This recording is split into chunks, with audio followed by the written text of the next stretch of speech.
Jenesis isiokwu nke 11 site n'amaokwu nke 1. Ụwa niile wee nwee otu asụsụ na otu ụzọ okwu. O rue mgbe ha buliri ije n'iru anyanwụ na ha chọtara ala dị larịị n'ala Shaịna. Ha wee biri n'ebe ahụ. Ha wee sịrịta ibe ha, ngwa ka anyị kpụọ brik, kpọọ ha ọkụ nke ọma. Ha wee nwee brik n'ọnọdụ nkume. Ọ bụkwa bitumen ka ha nwere n'ọnọdụ ụrọ. Ha wee sị, ngwa ka anyị were onwe anyị obodo na ụlọ elu, nke elu ya ga-eru n'eluigwe. Ka anyị mekwara onwe anyị aha, ka anyị wee ghara ịgbasa n'elu ụwa niile. Jehova wee rịdata ịhụ obodo ahụ na ụlọ elu ahụ nke ụmụ mmadụ wuru. Jehova wee sị, lee, ha bụ otu ndị, ọ bụkwa otu asụsụ ka ha niile nwere. Nke a bụkwa ihe ha na-amalite ime. Ugbu a, agaghị egbochiri ha ihe ọbụla nke ha na-ezube ime. Ngwa ka anyị rịda ghagbuo asụsụ ha n'ebe ahụ, ka ha wee ghara ịnụrịta asụsụ ibe ha. Jehova wee mee ka ha si n'ebe ahụ gbasaa n'elu ụwa niile. Ha wee rapụ iwu obodo ahụ. N'ihi nke a ka a kpọrọ aha ya Bebel. N'ihi na n'ebe ahụ ka Jehova ghagburu asụsụ ụwa niile. Ọ bụkwa n'ebe ahụ ka Jehova mere ka ha si gbasaa n'elu ụwa niile. Ndị a bụ usoro ọmụmụ Shem. Shem gbara ọgụ arọ 5 mụọ Apakshad. Arọ 2 ka iju mmiri ahụ gasịrị. Shem dị ndụ mgbe ọ mụsịrị Apakshad nnu arọ na ọgụ 5. Ọ mụọ ụmụ ndị ikom na ụmụ ndị inyom. Apakshad dị ndụ oru arọ na 15 mụọ Shela. Apakshad dị ndụ mgbe ọ mụsịrị Shela nnu arọ na 3. Ọ mụọ ụmụ ndị ikom na ụmụ ndị inyom. Shela dị ndụ oru arọ na 10 mụọ Ịba.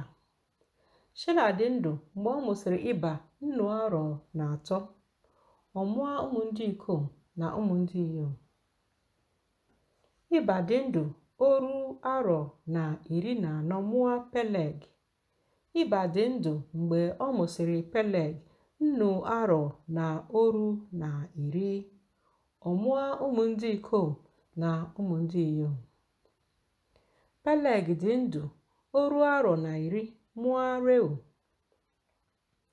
Peleg dị ndụ mgbe ọ mụsịrị Reu ọgụ arọ 10 na arọ 9. Ọ mụọ ụmụ ndị ikom na ụmụ ndị inyom. Reu dị ndụ oru arọ na 12 mụọ Serug. Reu dị ndụ mgbe ọ mụsịrị Serug ọgụ arọ 10 na arọ 7. Ọ mụọ ụmụ ndị ikom na ụmụ ndị inyom. Serug dị ndụ oru arọ na 10 mụọ Nehor. Serug dị ndụ mgbe ọ mụsịrị Nehor ọgụ arọ 10. Ọ mụọ ụmụ ndị ikom na ụmụ ndị inyom. Nehua dị ndụ oru arọ na 9 mụọ Tira. Nehua dị ndụ mgbe ọ mụsịrị Tira ọgụ arọ 5 na 19. Ọ mụọ ụmụ ndị ikom na ụmụ ndị inyom.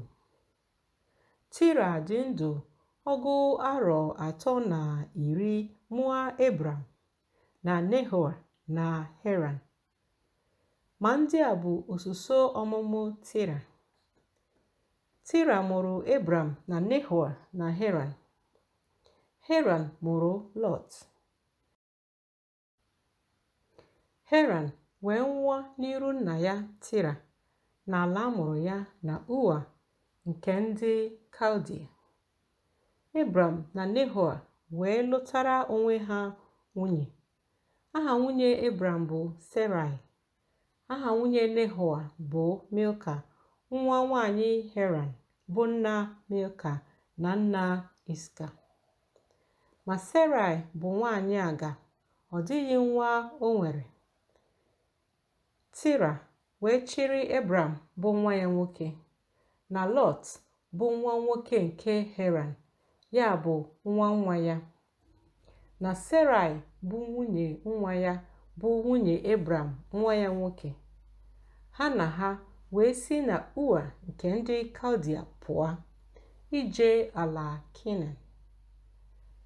Ha bịaruo Heran biri n'ebe ahụ.